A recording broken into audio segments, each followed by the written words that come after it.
குறித்து நம்ம கேள்விப்பட்டதோடு போகக்கூடாது, அனுபவிப்பதற்கு 3 காரியங்கள் நம்ம பார்த்தோம். நம்முடைய மனது புதிதாய் மாறும். அதாவது நம்ம ஓரியன்டேஷன், ரீஓரியன்டேஷன், நம்ம அடுத்த நிலைக்கு நம்ம போறோம். அப்ப நம்மை குறித்து தேவன் என்ன வைத்திருக்கிறார் என்பதை நம்ம எண்ணணும், அதை விசுவாசிக்கணும். உலகத்தான் போல நம்ம நடந்து கொண்டிருக்கோம். இந்த எக்ஸ்பீரியன்ஸ் ஆகணும்னா, இந்த மகிமையை நம்ம காணணும், உணரணும்னா நம்முடைய எண்ணங்கள் மாறணும். நம்முடைய எண்ணங்கள் தேவனுடைய வார்த்தைக்கு நிலைக்கணும். அடுத்த இருதயத்தை நம்ம காத்துக்கணும். இந்த இருதயத்துக்குள்ள தேவையில்லாதது உள்ள நெகட்டிவான தாட்ஸ், உலகத்தின் காரியங்கள், இன்னைக்கு இந்த உலகத்தில் நடக்காது, அது ஆகாது, போகாது, இப்படிதான் பேசிட்டு இருக்கோம். இது கஷ்டம். ஒரு உடம்பு முடியலன்னு ஹாஸ்பிட்டல் போனாலும் டாக்டர் என்னதான் சொல்றாங்க, இது ரொம்ப கிரிட்டிக்கலான காரியம், உங்களுக்கு இப்படி இருக்கு, அப்படி இருக்கு, இந்த ரிப்போர்ட் அதை சொல்லுது, இதை சொல்லுது, இதை சொல்லுவதுக்கு தான் இன்னைக்கு ஆள் கொடுக்குறாங்க. ஆனால் இன்னைக்கு நாம் அவைகளை நம்ம உள்ள போடுறதுலாம் தேவனுடைய வார்த்தை, என் இயேசு கிறிஸ்து அவருடைய தழும்புகளால் என்னை சுகமாக்கி இருக்கிறார். என்னை சுகமாக்கும்படி அவர் தழும்புகளை ஏற்றுக்கொண்டார். என்னை ஆசீர்வதிக்கும்படி அவர் எல்லாவற்றையும் செய்து முடித்து விட்டார். அந்த விசுவாசம் நாம் ஒரு டாக்டர், அதாவது வேதம் சொல்வதை காட்டிலும், தேவன் சொல்வதை காட்டிலும், ஒரு டாக்டர் சொல்வதையோ, வக்கீல் சொல்வதையோ, வேற ஒரு அதிகாரி சொல்வதையோ, இல்ல அரசாங்கம் சொல்வதையோ நாம் பெருசா எடுக்க கூடாது. எல்லாவற்றுக்கும் மேலாய் தேவனுடைய வார்த்தை இருக்க வேண்டும். அதுதான் நம்ம இருதயத்துக்குள்ள போகணும். அந்த இருதயத்துக்குள்ள போறதுக்கு நம்ம எதுல சரி கொடுக்கிறோம்? இன்னொருத்தங்க பிரச்சனையை நம்ம கேட்கிறோமா? அது நல்லது கிடையாது. அவங்க தோற்று போன கதையை நம்ம கேட்கிறோமா? நல்லது கிடையாது. வெற்றி காரியத்தை நம்ம கேட்போம், வேத வசனத்தை நம்ம கேட்போம். இன்னைக்கு ஜெயம் கொள்வதற்காக தேவன் வேத வசனத்தை நம்ம கொடுத்திருக்கிறார். நாம் ஓவர் கம்பர்ஸாக, மேற்கொள்ளுகிறவர்களாக இருப்பதற்காக கர்த்தர் நமக்கு என்ன செய்திருக்கிறார்? வார்த்தையை கொடுத்திருக்கிறார். அவர் நம்மோடு கூட பேசுகிறார். சொப்பனத்தின் மூலமாய், தரிசனத்தின் மூலமாய், தீர்க்க தரிசனமாக கர்த்தர் பேசுகிறது. இயற்கைகள் மூலமாய், சூழ்நிலை மூலமாய் கர்த்தர் பேசுகிறார். ஒவ்வொரு காரியத்திலும் இடைப்பட்டுக் கொண்டிருக்கிறார். அவர் நமக்கு தூரமாய் இல்லை. எனவே இந்த நாள்ல இன்னும் அவருடைய மகிமையை பார்க்கணும்னா இன்னொரு ஸ்டெப் அவரோடு கூட இன்னும் கொஞ்சம் பிரயாசப்படணும், இன்னும் கொஞ்சம் நெருங்கணும். பேதுரு கொடுத்து கடந்த வார்த்தை நம்ம பார்த்தோம். அந்த அந்திரேயா பேதுருவை இயேசுவிடத்தில் அறிமுகப்படுத்தினாலும் கூட்டி வந்தாலும் இந்த பேதுரு முதலிடத்தை பிடித்து விட்டார். காரணம் அவனுடைய செயல்பாடுகள், அவன் பிரயாசங்கள், அவன் கர்த்தருக்காய் செயல்பட்ட காரியங்கள் அவனை அந்த அந்த அந்த நெருங்கின வட்டத்துக்குள்ளாய் கொண்டு வந்து விட்டு அந்திரேயா கூட்டு வந்தவன் அதுக்கடுத்து அடுத்த வட்டத்தில் தான் இருந்தவனுடைய இங்கே முதல் வட்டத்துல யார் இருந்தா? பேதுரு. இன்னைக்கு நாம் எந்த அளவுக்கு பிரயாசம், எக்ஸ்ட்ரா மைண்ட், நான் ஆர்டினரியா ஏதோ சர்ச்சுக்கு வர போறேன் அப்படின்னு இல்லாம நான் தேவனுக்காக நான் எப்படி இருக்கிறேன் பாருங்க. நம்ம எப்பவுமே ஒவ்வொரு வருஷத்துலையும் நம்ம இந்த நாட்கள்ல அதிகமா உபவாசம் ஜெபமும் ஒரு சர்ச்சில் 3 வேளை ஜெபம் நடக்கும். ஆனா இந்த வருஷம் அப்படி எதுவும் நடக்கல. ஏன் நடக்கல? நான் விரும்புகிற காரியம் பாஸ்டர் சொன்னா நாங்க செய்யறோம். அதிகாலை ஜெபம் உண்டு அப்படின்னா 2 பேர் நாங்க எப்படியாவது எப்படி கஷ்டப்பட்டு வரோம். பகல் ஜெபத்துக்கு மாலை ஜெபம் சொன்னா நாங்க வரோம். இல்ல நமக்குள்ளதே இருக்கும், நமக்குள்ளதே காரியம். ஏன் பாஸ்டர் ஈவினிங் பிரேயர் நடத்துங்க, நாங்க வந்து செய்யறோம்.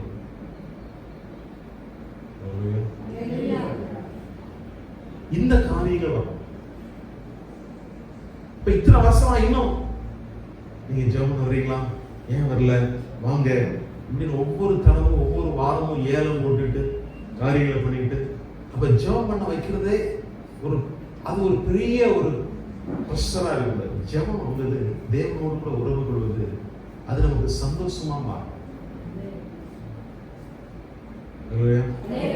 தாவீது தேவாலயத்துக்கு போறோம் அப்படின்னாலே அவனுக்கு ஒரு மகிழ்ச்சி வந்துச்சு. தேவ சமூக ஜெபம் பண்ண போறேன்னாலே அது ஒரு மகிழ்ச்சியா இருக்கணும்.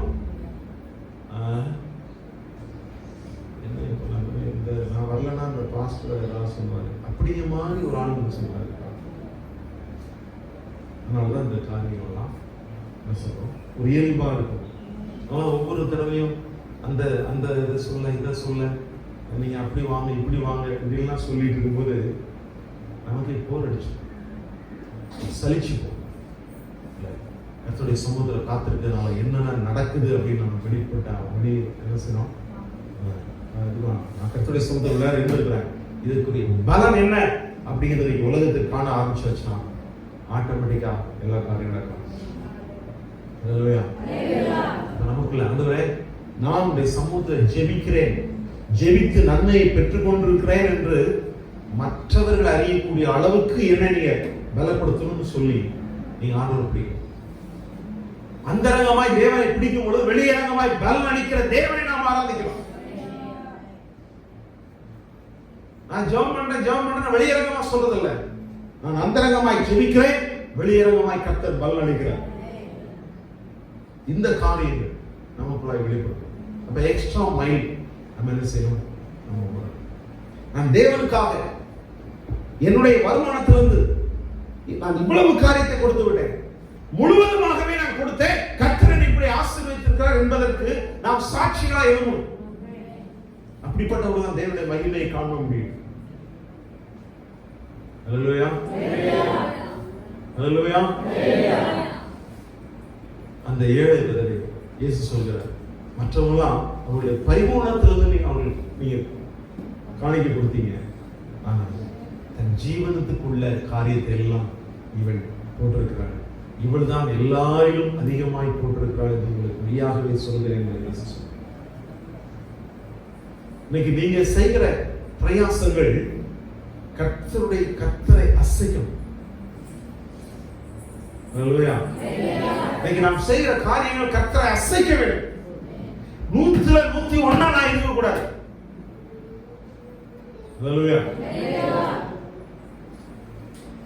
என்னை ஆண்டவர் தேர்ந்தெடுத்திருக்கிறார், ரட்சித்திருக்கிறார்னா என்னை ஒரு விசேஷமாய் கண்டிருக்கிறார். அப்ப நான் அவருக்கு ஒரு விசேஷமா நான் இருந்து ஆகணும்.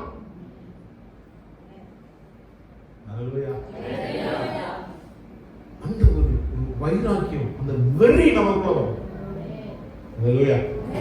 சென்னைக்குள்ள காரியத்தை நம்ம பார்க்க போறோம். 4வது காரியம், இந்த டாபிக் நான் முடிக்க விரும்புறேன். ஆனா இது இந்த வருஷத்துல இந்த மகிமையை நம்ம என்ன செய்யணும், இதையே மறுபடியும் நான் கேட்டேன். நான் ஒவ்வொரு ஆக்சுவலா இந்த 2 வாரத்துல முடிக்கிற மாதிரி தான் நான் பிரசங்கத்தை எடுத்தேன். ஒரு வாரத்துல இதை முடிச்சுக்க முடியும் இந்த பிரசங்கத்தை. ஆனால் இந்த எக்ஸ்பீரியன்ஸ் ஆகணும்னு சொல்லி நான் ஒவ்வொரு வாரமும் போன வாரத்துல இந்த 2 பாயிண்ட் முடிச்சிடலான்னு தான் வந்தேன். ஆனா ஒரு பாயிண்ட் மேல முடிக்க முடியல. இன்னைக்கு ஆண்டவர் சில காரியங்கள் செய்து கொண்டிருக்கிறார். இதை நான் தத்துவமாய் காண ஆரம்பிக்கிறேன். ஆவிக்குரிய கண்களால் மாத்திரமல்ல, இது வெளியரங்கமாய் நடக்கிறதையும் நான் பார்க்க ஆரம்பிக்கிறேன். இந்த பிரசங்கத்தை ஆரம்பித்திலிருந்து என் லைஃப்ல மாற்றம் ஏற்படுத்த பார்த்துட்டு இருக்கேன். நம்ம சபைக்குள்ள நடக்கிற மாற்றத்தை பார்த்துட்டு இருக்கேன். நீங்க எந்த அளவுக்கு உணர்றீங்கன்னு தெரியாது. இது நான் இந்த பிரசங்கத்தை நான் பண்ணும்பொழுது நான் எனக்குள்ளாக எக்ஸ்பீரியன்ஸ் ஆகுது. நான் கர்த்தருடைய மகிமைக்காக நான் இன்னும் அதிகமாய் காத்திருக்கிறேன். கர்த்தருடைய வல்லமை நான் என்ன செஞ்சிருக்கேன், நான் உணர ஆரம்பித்துக் கொண்டிருக்கிறேன். கர்த்தர் எனக்காய் செய்து கொண்டிருக்கிற காரியத்தை நான் பார்த்துக் கொண்டிருக்கிறேன். இந்த நாட்களில் நான் பண்ணுகிற ஜெபத்தின் நிமித்தமாய் சில காரியம் நடக்கிறத நான் பார்த்துட்டு இருக்கிறேன். சபைக்குள்ளாய் மாத்திரம் நான் ஏதோ ஒரு சில காரியம் பண்ணல. நான் எத்தனை பேருக்கு ஜெபிக்கும் பொழுது கர்த்தர் காரியங்கள் செய்வதெல்லாம் நான் அதிகமாக பார்த்துட்டு இருக்கிறேன். அது எனக்குள்ள ஒரு சரியா நான் உணர்றேன். நான் ஏதோ ஒரு சாதாரணமா ஒரு ஊழியத்தை செய்வதற்காக கர்த்தரை தெரிந்திருக்கிறார். சாதாரணமான காரியத்தை செய்வதற்கு கர்த்தராக நான் தெரிந்திருக்கிறேன் என்று நான் உணர ஆரம்பித்திருக்கிறேன். இந்த பிரசங்கத்தை பண்ண என் வாழ்க்கையில ஒரு மாற்றம் ஏற்பட்டு இருக்கு. இதை கேட்கிற உங்களோட வாழ்க்கையிலும் மாற்றம் ஏற்பட்டே ஆக வேண்டும். ஹல்லேலூயா. கொலோசியர் 1:27 புறஜாதிகளுக்குள்ளே விளங்கிய இந்த ரகசியத்துள்ள மகிமையின் ஐஸ்வர்யம் இன்னதென்று தேவன் தம்முடைய பரிசுத்தவான்களுக்கு தெரியப்படுத்த சித்தமானார். கிறிஸ்துவானவர் மகிமையின் நம்பிக்கையாக உங்களுக்குள் இருப்பதே அந்த ரகசியம். ஹல்லேலூயா. ஹல்லேலூயா. நல்லா கவனிங்க. இந்த மகிமை நம்பிக்கையாக மகிமையின் ஐஸ்வர்யம் இன்னதென்று தேவனுடைய பரிசுத்தவான்களுக்கு தெரியப்படுத்த சித்தமானார். அது கிறிஸ்துவானவர் மகிமை நம்பிக்கையாக உங்களுக்குள் இருப்பது, எனக்குள் இருப்பது அந்த ரகசியம். ஹல்லேலூயா. ஹல்லேலூயா. எதுக்கு இருக்கும்? பெரிய ரகசியம் தான். எனக்குள்ள மகிமை நம்பிக்கையாய் கிறிஸ்து எனக்குள் இருக்கிறார். எனக்குள் இருக்கிறார். எனக்குள் வசிக்கிறார். அவர் மகிமையாக, மகிமையின் நம்பிக்கையாக, மகிமையின் ஐஸ்வர்யமாக எனக்குள்ளாக அவர் இருக்கிறார். இதுதான் பெரிய ஆச்சரியமான காரியம். இது ரகசியமான காரியம். ஹல்லேலூயா. நீங்க யார் ஏன் விசேஷமானவங்க? உங்களுக்குள் இருக்கிறவர் ஐஸ்வர்ய சம்பந்தம். அவர் மகிமையின் ஐஸ்வர்யத்தை உடையவர். மகிமையின் நம்பிக்கையாய் உங்களுக்குள் வாசமாய் இருக்கிறார். ஹல்லேலூயா. ஹல்லேலூயா. ஹல்லேலூயா. அப்ப இருள் பூமியை மூடலாம், காரியம் ஜனங்களை மூடலாம். ஆனால் உங்களுக்குள்ளாய், எனக்குள்ளாய் மகிமையின் ஐஸ்வர்யத்தோடு இயேசு இருக்கிறார். ஹல்லேலூயா. ஹல்லேலூயா. இந்த காரியத்தை நம்ம அறிஞ்சிட்டோம்னா, இதை நம்ம உணர ஆரம்பிச்சோம்னா, நம்ம லைஃப் ஸ்டைல் மாற ஆரம்பிச்சோம். நம்ம அடிக்கடி யோசிச்சிருக்கோம், நான் ஒண்ணு இல்லைங்க, பூசி நான் ஒரு பெரிய காரியம் இல்லை, நான் ஏதோ இருக்கிறேன்.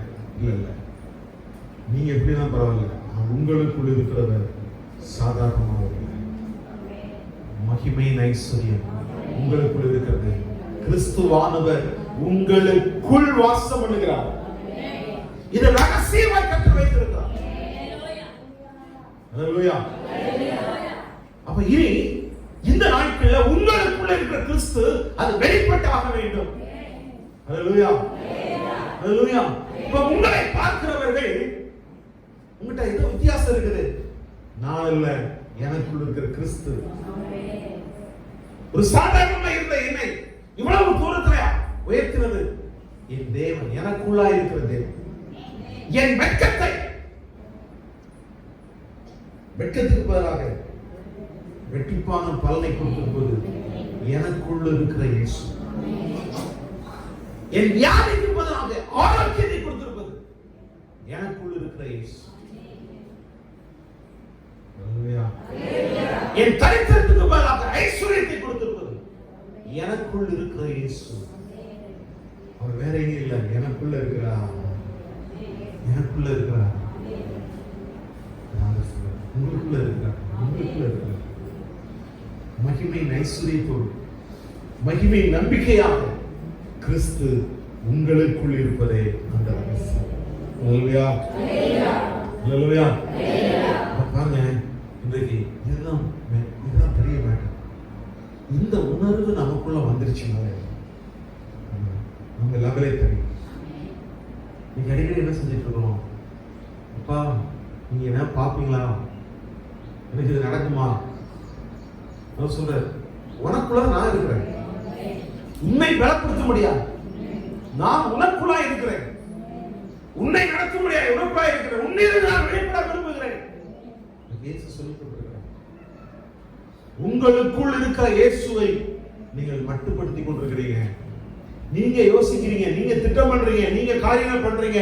ஆனா உங்களுக்குள் இருக்கிற இயேசுவை நீங்கள் பயன்படுத்தாமல் இருக்கிறீர்கள். இன்னைக்கு பயன்படுத்த ஆரம்பிங்க. அவர் மகிமையாக இருக்கிறார். மகிமையின் ஐஸ்வர்யத்தோடு கூட இருக்கிறார். மகிமை நம்பிக்கையா நமக்குள்ள இருக்கிறார். எனக்குள்ளே இயேசு வாழ்ந்து கொண்டிருக்கிறார். இத நம்ம பறைசாற்ற ஆரம்பிக்கிறோம். இது நீங்க நம்ப ஆரம்பிங்க. இதுதான் கர்த்தருடைய வார்த்தை. இதுதான் அவர் சொன்ன சொல் மாறாத தேவன், சொன்ன சொல்ல காப்பாற்றுகிற தேவன்.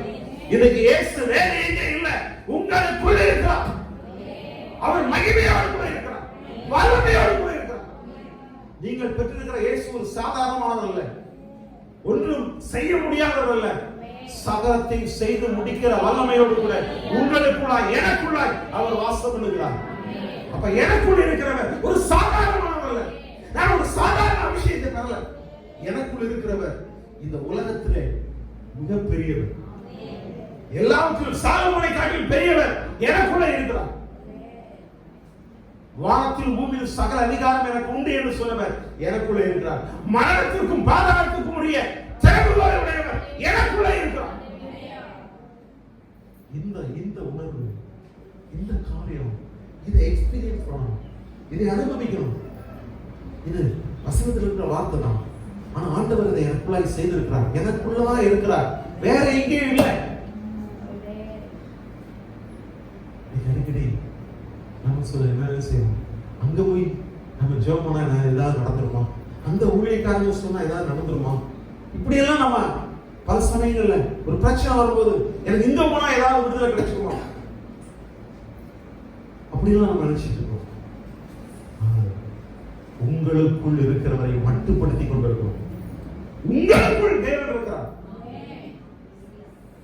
அவர் மூலமாக எல்லாம் உண்டானது ஒன்றும் அவரால் எல்லாம் வேறொரு உண்டாக்கப்படவில்லை. இயேசுவுக்கு சொல்லப்பட்டது.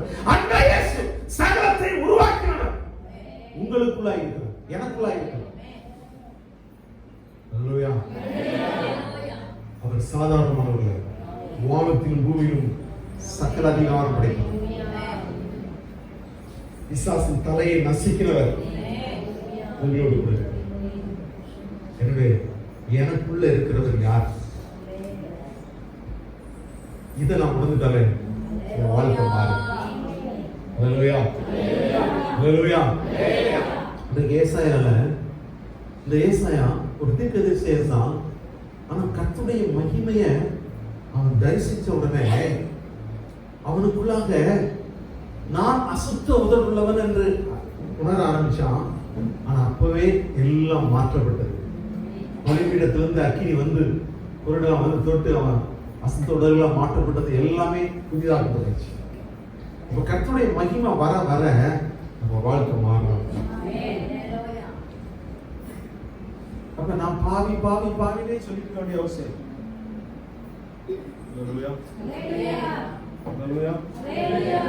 நான் பாவினே சொல்லிக்கிட்டு இருக்க வேண்டிய அவசியம் இல்லை.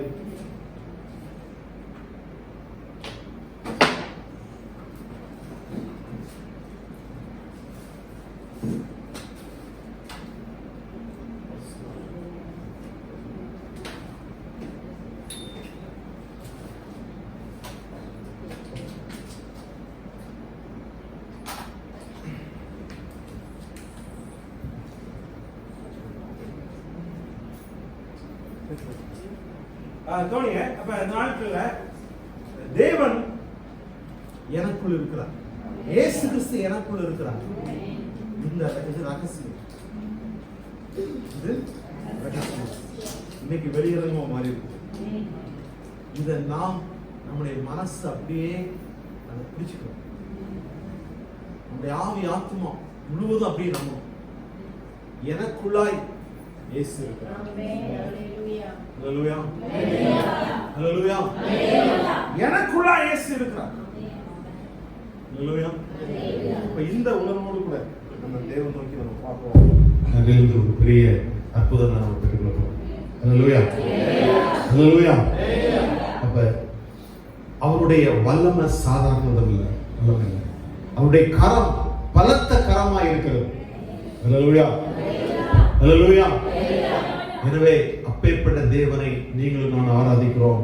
அவர் வேறு எங்கேயும் இல்லை, எனக்குள் இருக்கிறார். சொல்லுங்க, சொல்லுங்க, எனக்குள் இருக்கிறார், எனக்குள் இருக்கிறார், எனக்குள் இருக்கிறார், உங்களுக்குள்ள இருக்கிறார்.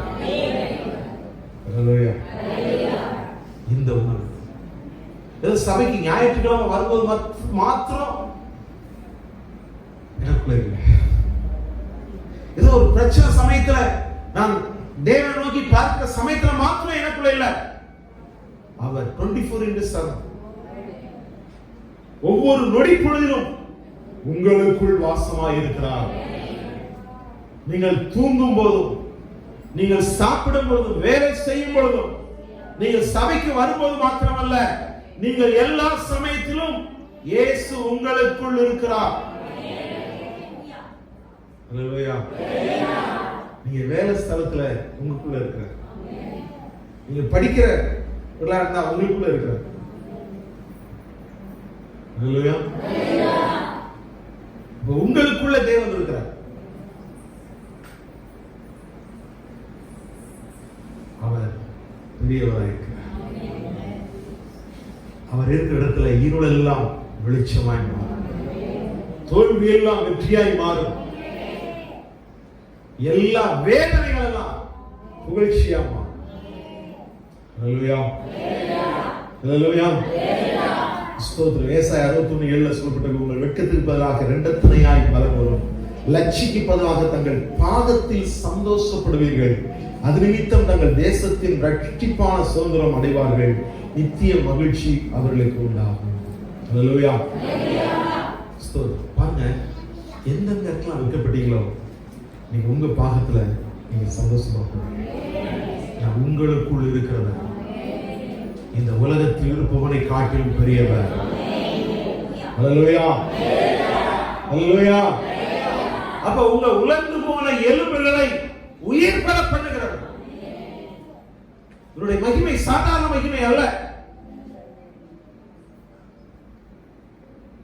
செத்து போய் 4 நாள் ஆச்சு, நார்மை என்று சொல்லப்பட்ட அந்த எலும்புகளையும் உயிர் பெற பண்ணின தேவன் லாசருவை உயிரோடு கூட எழுப்பினவர் இன்றைக்கு உங்களுக்குள்ள இருக்கிறார்.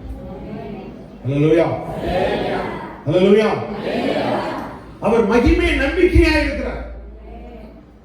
உங்க வாழ்க்கை எத்தனை துண்டாக உடைஞ்சிருந்தாலும் அதை உயிர்ப்பிக்கிற, அதை எழுப்பி பிரகாசிக்க பண்ணுகிற தேவன் உங்களுக்குள்ள இருக்கிறார். அல்லேலூயா. அல்லேலூயா. அப்ப உங்கள் வியாதிக்கு பதிலாக ஆரோக்கியத்தை கொடுக்கிற தேவன் உங்களுக்குள்ள இருக்கிறார். அல்லேலூயா. அவர் நிறைவை கொடுக்கிறார், குறைவை அல்ல. அவர் மேலான நன்மைகளை தருகிறார், அபண்டன்ட் ஒரு ஆசீர்வாதங்களை கொடுக்கிறார், தரித்திரத்தை கொடுப்பதில்லை. அவர் நம்ம மேல கிருபையா இருக்கிறார், நம்ம மேல எரிச்சலா இல்ல, வேதனையா இல்ல. அல்லேலூயா. அவர் நமக்கு மன்னிக்கிறார், நம்மை கண்டித்துக் கொண்டிருக்கலாம், நம்மை கடிந்து கொண்டிருக்கிறார், நம்மை மன்னிக்கிறவராய் இருக்கிறார். அல்லேலூயா. அல்லேலூயா. அவருடைய மகிமை நமக்கு தருகிறார், வெட்கத்தை கொடுப்பதில்லை. அல்லேலூயா. அல்லேலூயா. உனக்குள்ளே இருக்கின்ற இயேசு என்றும் பெரியவரே, எனக்குள்ளே இருக்கின்ற இயேசு என்றும் பெரியவரே, நீ அறியாத உனக்கு எட்டாததுமான பெரிய காரியங்கள் செய்திடுவான். நீ அறியாத உனக்கு எட்டாத